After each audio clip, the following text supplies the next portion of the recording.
right, so we have a value question, and I think of this as like a ratios question.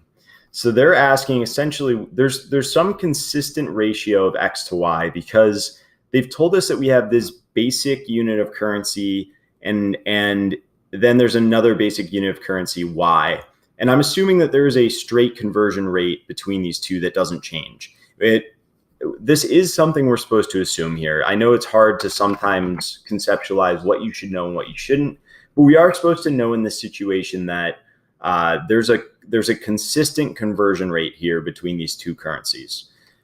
So we're asking what for X would be equivalent to 250 for Y.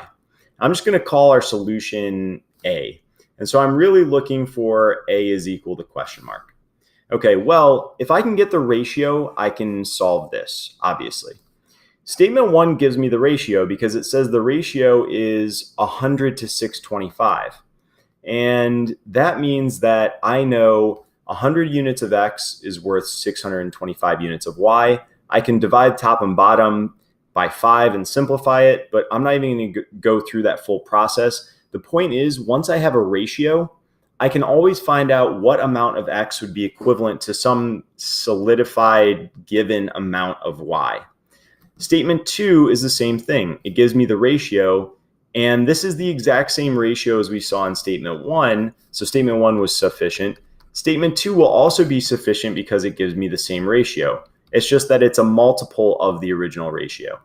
And these are a multiple of a ratio in which we could have Y equal 250 and A equal something else.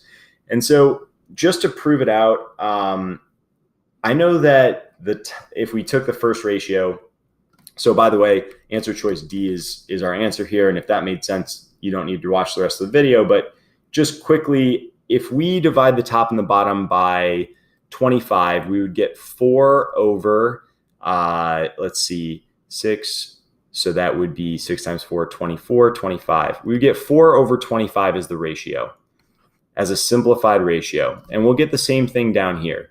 Now, 4 over 25 equals A over 250.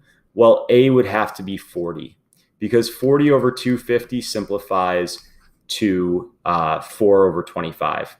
So that's how we could actually solve it out. But I felt confident enough that once I had the ratio, if they gave me what Y was equal to, I could tell you what X would have to be equal to keep that ratio consistent.